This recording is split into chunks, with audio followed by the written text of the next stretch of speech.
지금부터 약 32년 전에 1991년 3월 26일 이날은 전국적으로 동시에 투표가 있던 날입니다.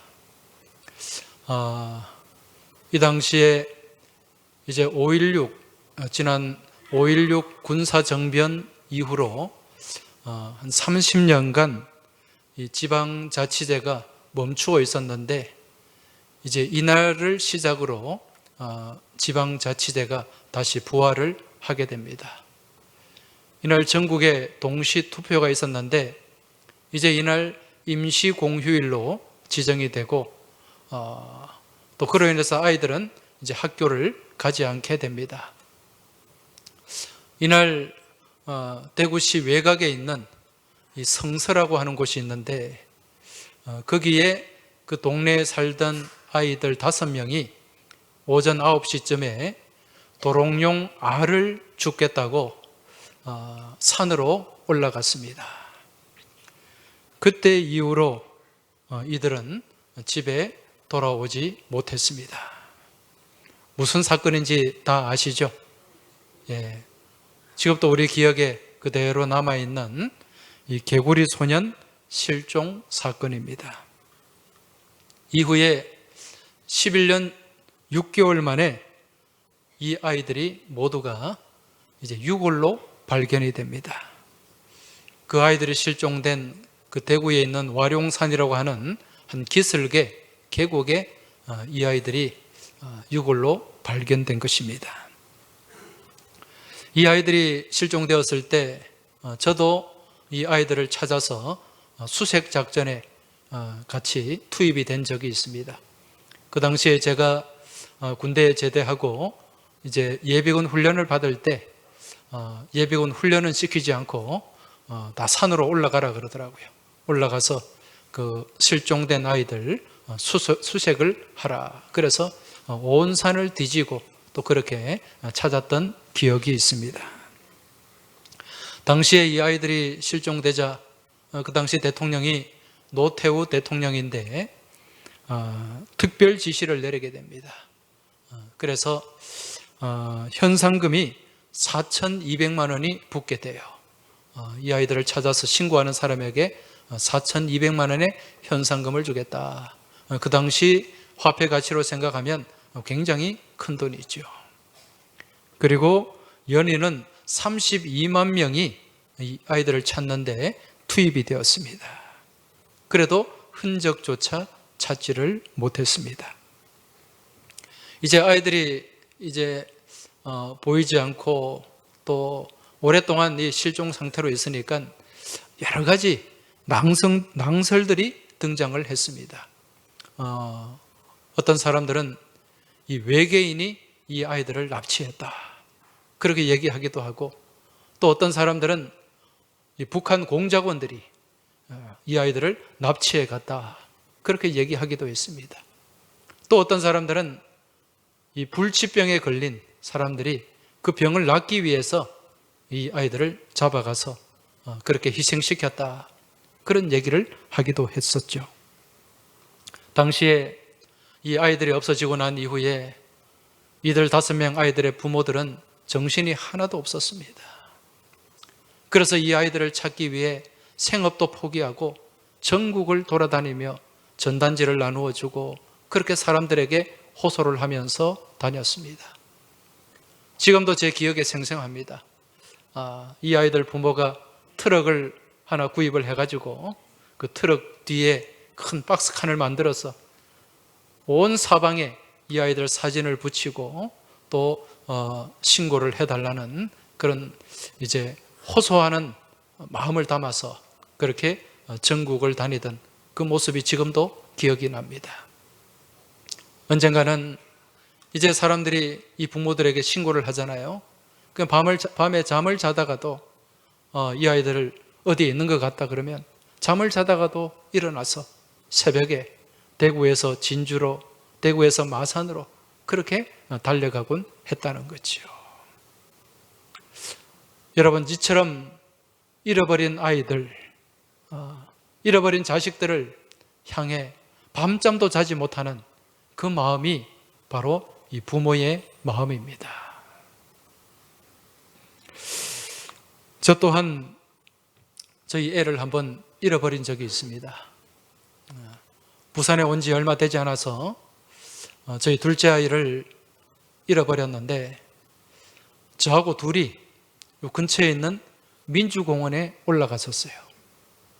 그 민주공원에 올라가서 이제 거기 공터가 있는데 아이는 거기서 잠시 뛰어놀고 제가 전화 통화를 하는 사이에 돌아보니 애가 보이지 않는 겁니다.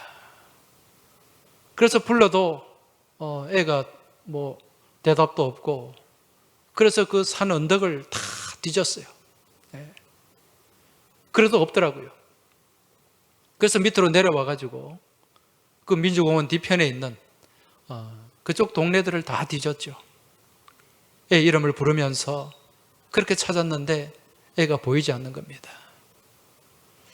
이제 시간이 좀 지나서 해가 좀 저물어 가기 시작하고 이거 도저히 내 혼자 찾을 수가 없겠다 싶어서 그래서 경찰서에 신고하려는 마음을 가지고 이제 차를 세워놓은 주차장으로 갔습니다.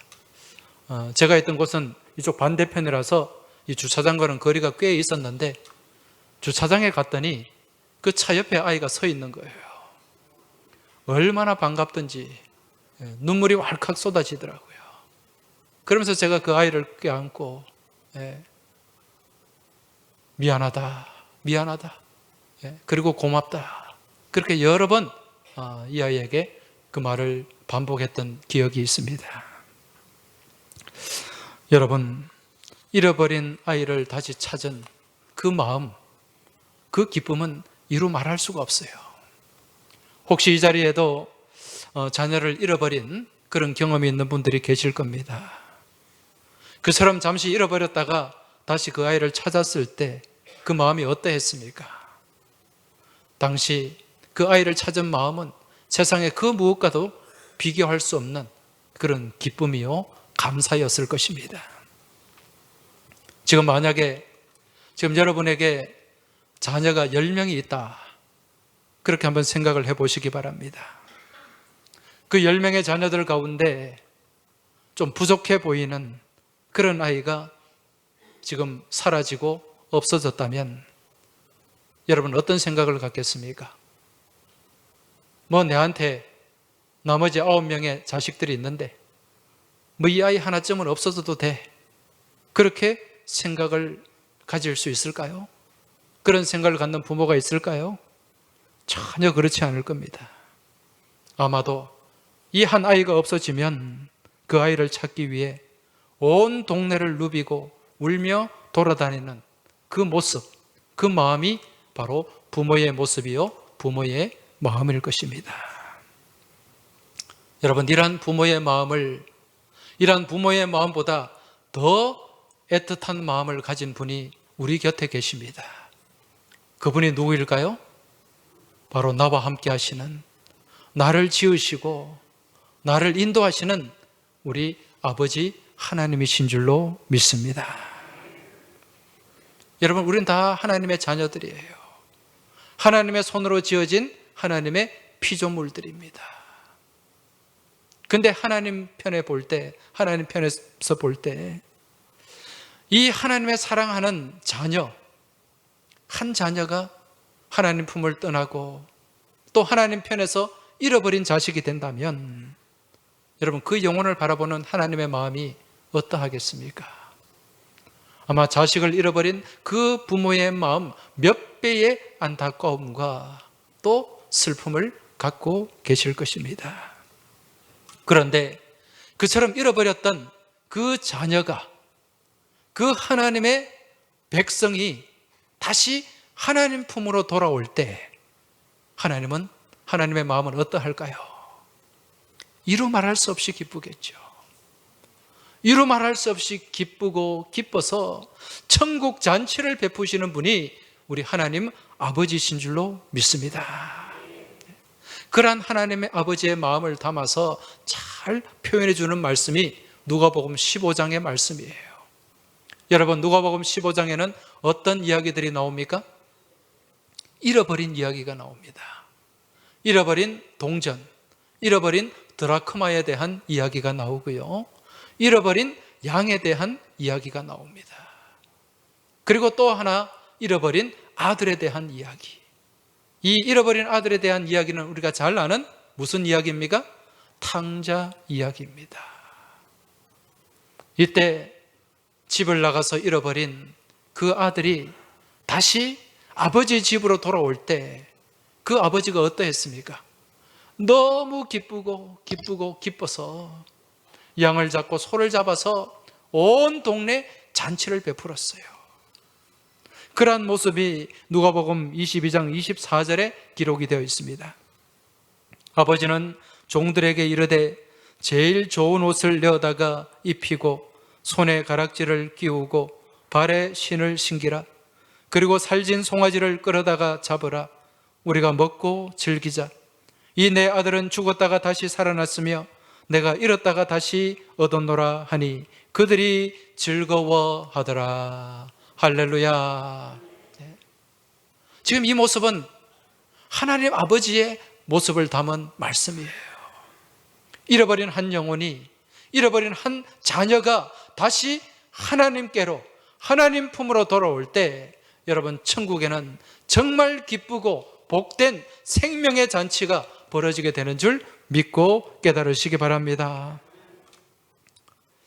지금부터 2000년 전에 이러한 하나님의 아버지의 마음을 깨닫고 그 하나님 아버지의 마음을 가지고 복음을 증거한 사람이 있습니다.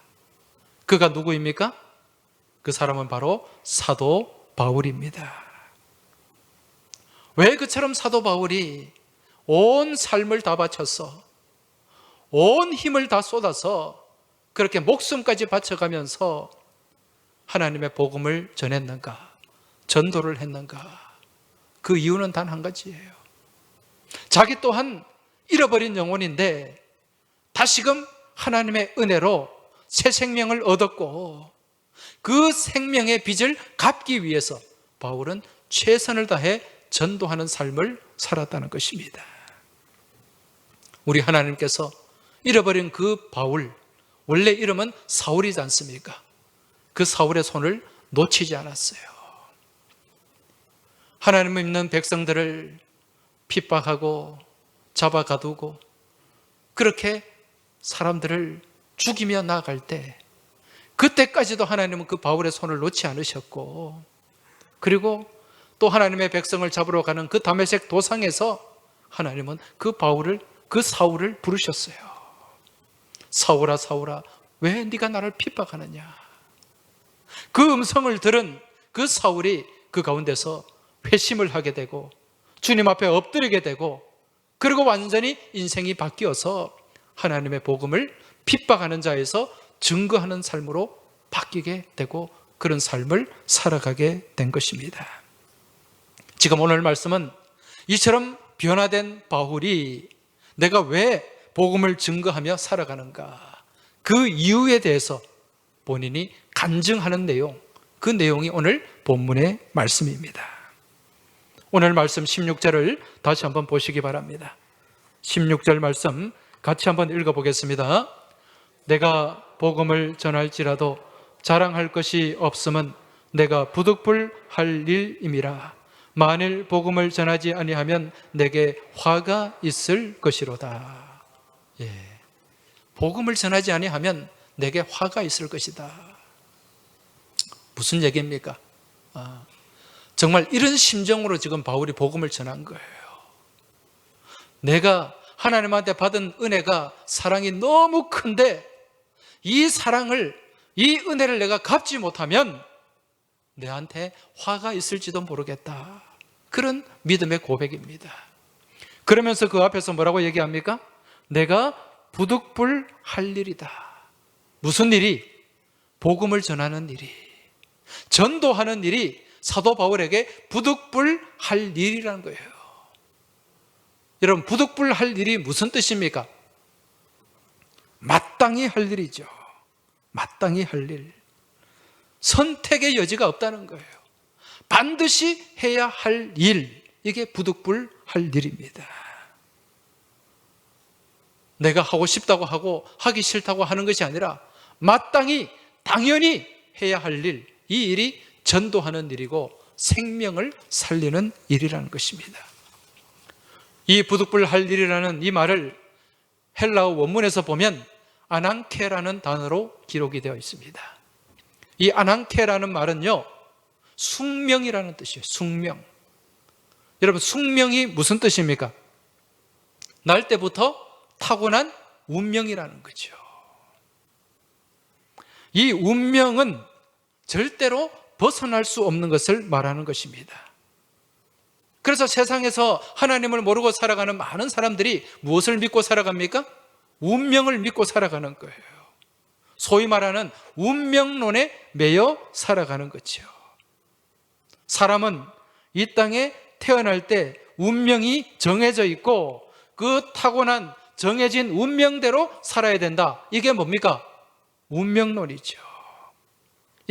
이 운명론은 우리 기독교 신앙과는 완전히 배치되는 생각이에요.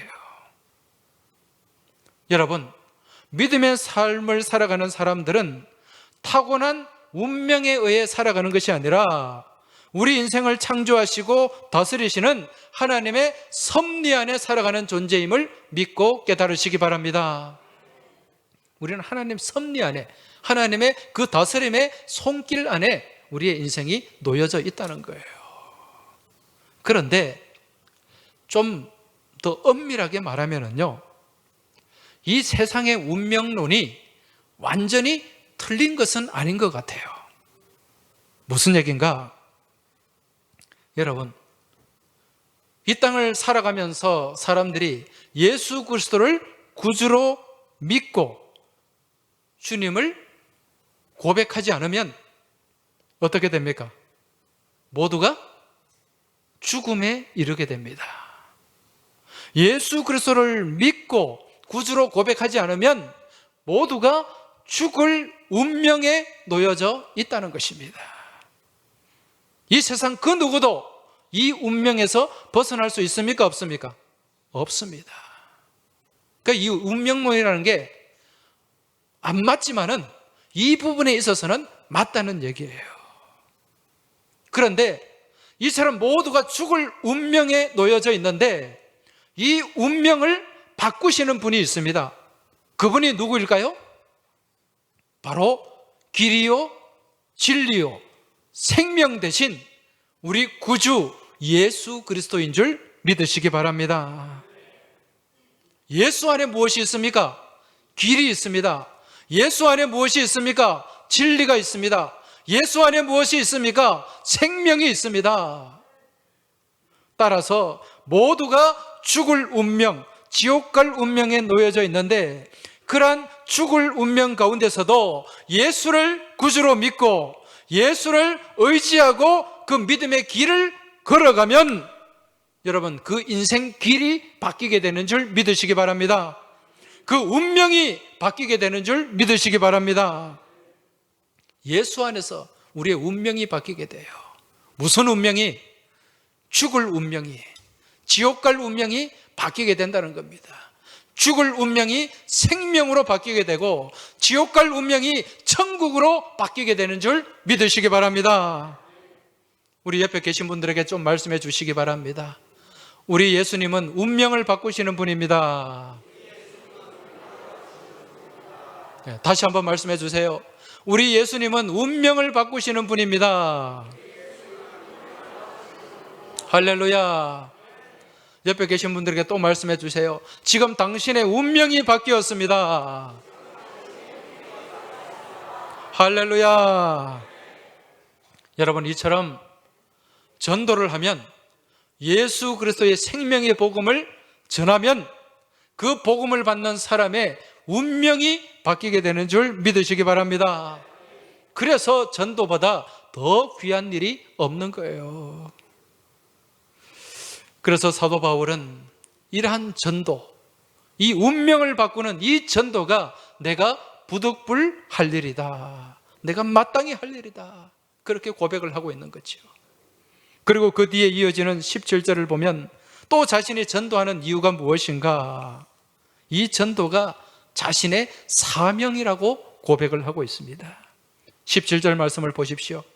내가 내 자의로 이것을 행하면 상을 얻으려니와 내가 자의로 아니한다 할지라도 나는 사명을 받아노라.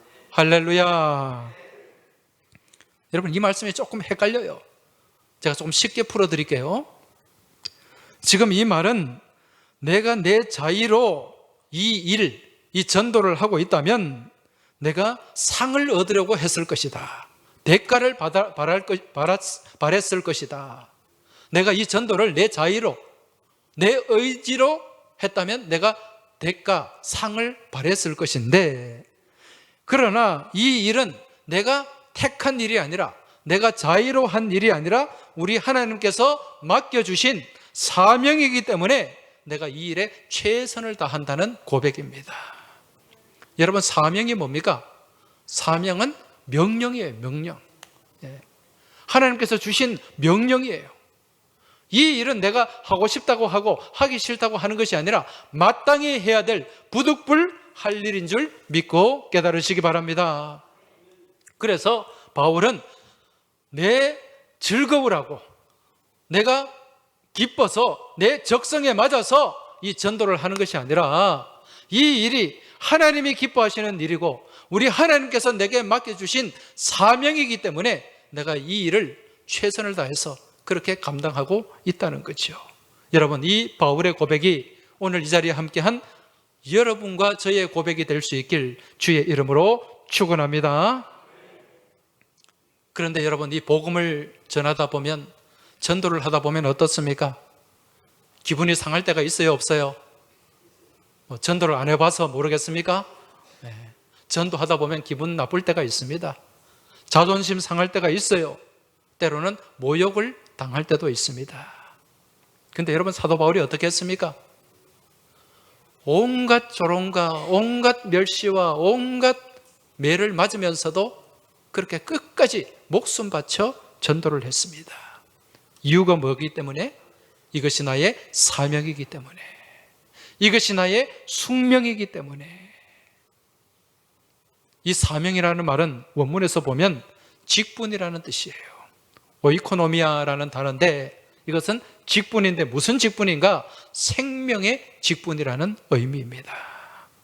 여러분, 이 땅에 많은 일들이 있죠. 많은 직업이 있고 직분이 있습니다. 그 중에 가장 귀한 일이 무슨 일일까요? 이 땅에서 사람들이 하는 일들 중에 가장 귀한 일, 다 귀한 일이긴 합니다만은 도둑질 말고, 사람 죽이는 일 말고 우리가 갖고 있는 직업들, 그 직업들은 다 귀한 직업들이에요. 근데 그 중에서도 정말 귀한 일은 생명을 살리는 일입니다. 그래서 생명을 살리는 소방관이나 또 생명을 치료하는 의사들, 이런 직업들이 존중을 받는 거죠. 여러분, 생명을 살리는 의사가 생명을 치료하고 생명을 살리는 일에 최선을 다해야 되는데, 그 생명을 살리는 목적이 아니라 돈을 버는 목적이 되어버리면 그때부터 의사의 직업윤리는 무너지게 되는 거죠. 근데 여러분, 이 땅을 살아가는 많은 사람들이 직업을 갖고 있는데, 사실 솔직히 말해서 그 직업을 갖는 대부분의 이유가 뭡니까? 무엇을 벌기 위함이다? 돈을 벌기 위함이다. 돈을 버는 것은 좋아요. 그런데 우리 인생의 목적이 돈이 되어버리면 된다, 안 된다? 안 된다는 거죠. 왜?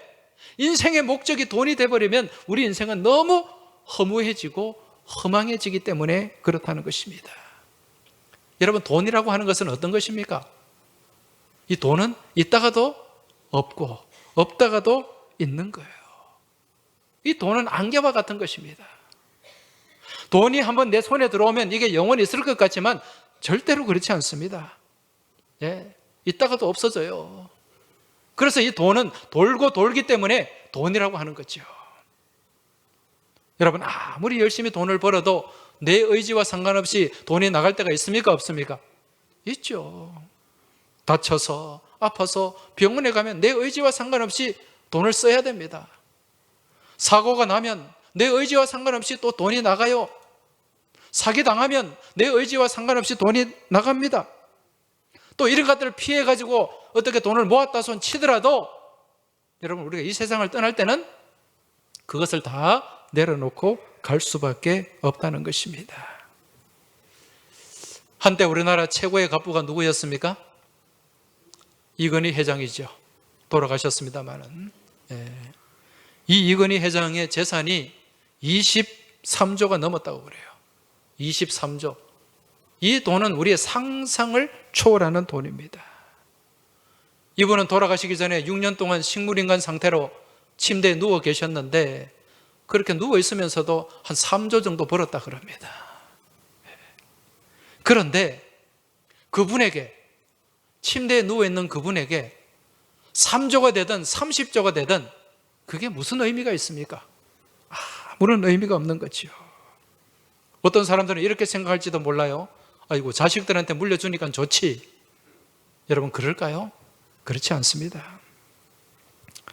이 돈이라고 하는 거는요, 어느 정도 적정한 선에 있을 때 그 의미가 있고 가치가 있는 거지, 이게 너무 많아져 버리면 의미를 상실하게 됩니다. 왜 그런가? 여러분, 사람이 수십조, 수백조를 가지고 있어도요, 먹고 입고 사는 것은 다 거기서 거기입니다. 지금 우리나라에서 제일 부자라고 할 수 있는 이재용 회장이 하루에 10끼 먹습니까? 그렇지 않잖아요.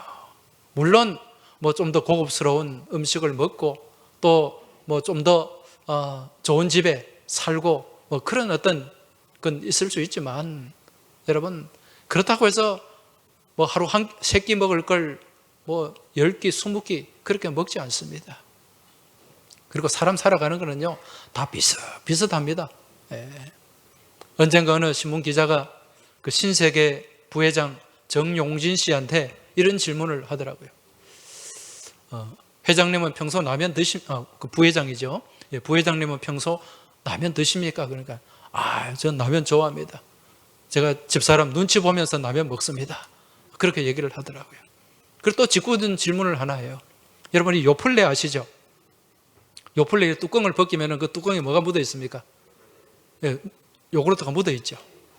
여러분, 그거 벗겨서 어떻게 하시면 그냥 버리십니까? 어떻게 합니까? 저도 깨끗하게 먹습니다. 그 정용진 부회장한테 그 부회장님은 이 요플레 껍데기 벗겨서 어떻게 합니까? 물으니까 이분이 뭐라고 대답했을까요? 깨끗하게 닦아 먹습니다. 여러분, 사람이 사는 건 다 거기서 거기라는 것입니다. 100만 원, 200만 원 정도의 월급을 받으면서 삼성의 이재용 회장이나 SK 최태원 회장보다 더 행복하게 살아가는 사람 있을까요? 없을까요? 분명히 있습니다. 분명히 있어요. 여러분, 돈 많다고 해서 행복한 건 아니죠, 그죠? 자주 말씀드립니다만은 천석군 무슨 걱정? 1000가지 걱정. 만석군 10,000가지 걱정이에요. 아마 그분들 그렇게 수십조를 가지고 있어도요, 밤에 잠 못 잘 때가 참 많이 있을 겁니다. 만약 물질을 많이 가지고 좋은 집에 사는 것이 행복의 기준이라면 여러분, 대기업의 재벌가의 자녀들이 왜 자살을 하겠습니까? 그건 그렇지 않다는 거예요. 여러분, 이 세상을, 우리에게 주어진 이 인생을 복되게 살아가는 비결이 어디에 있습니까? 많은 재산에 있을까요? 좋은 집에 있을까요?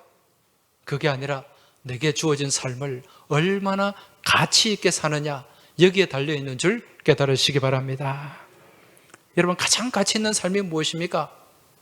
바로 이 땅 가운데서 생명의 삶을 살아가는 것입니다.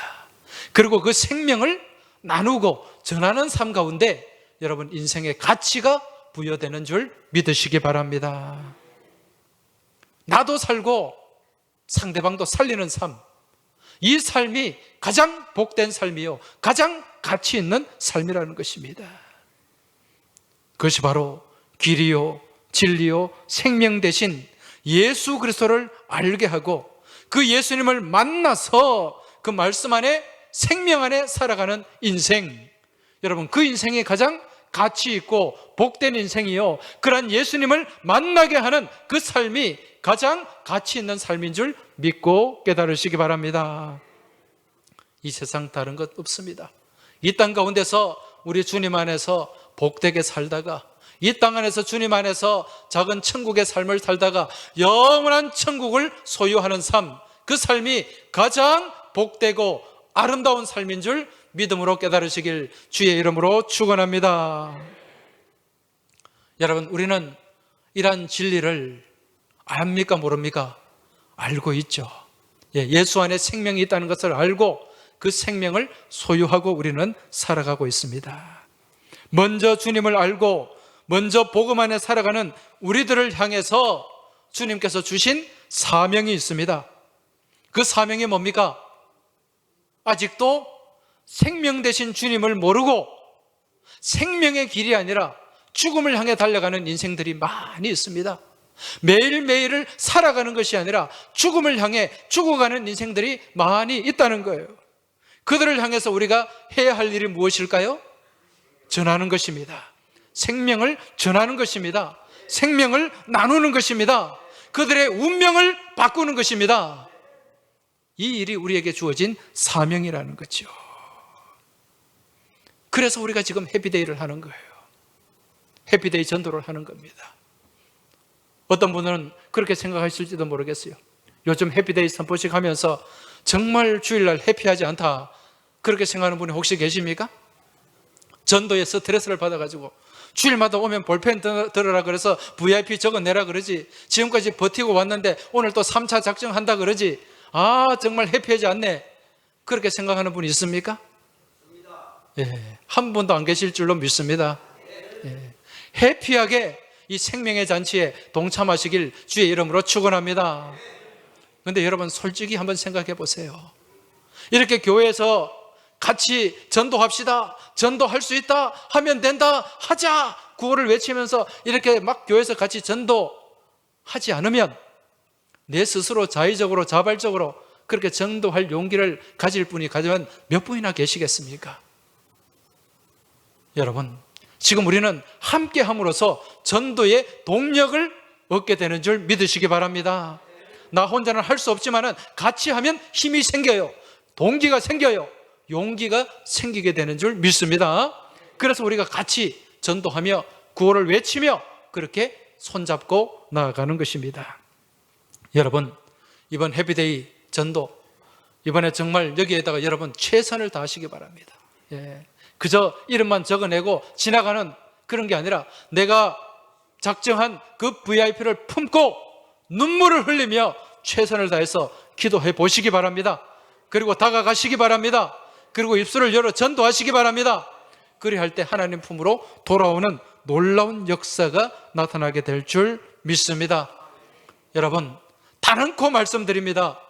우리가 한 생명을 구원하기 위해서 최선을 다해 전도할 때 우리 하나님 상 주시는 분인 줄 믿으시기 바랍니다. 이보다 더 귀한 일이 없어요. 우리 하나님 기쁘게 하는 일 우리가 감당할 때 하나님의 축복의 문이 열리고 은혜의 문이 열리게 되는 줄 믿으시기 바랍니다. 그래서 우리는 이제 이 전도함을 통해서 금생의 복도 우리에게 주어지지만은 더 큰 내세의 복이 있습니다. 천국의 복이 있다는 거예요.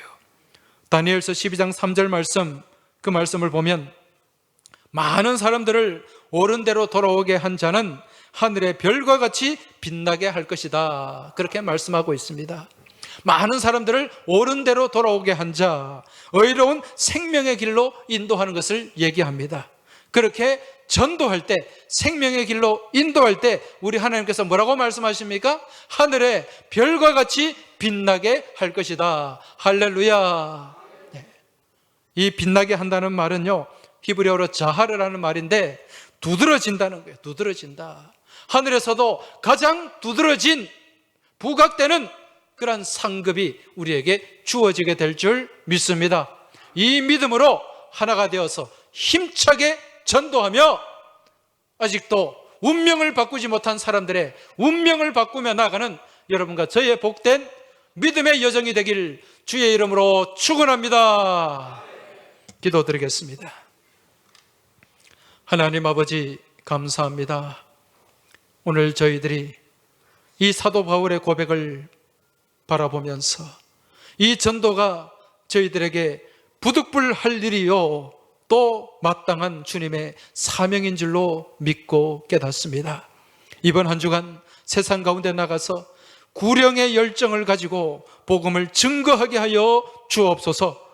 부득불 할 일임을 깨닫고 이 일이 운명을 바꾸는 일임을 깨닫고 이 일에 최선을 다하게 하여 주시옵소서. 우리 주님 예수 그리스도 이름으로 기도하옵나이다. 아멘.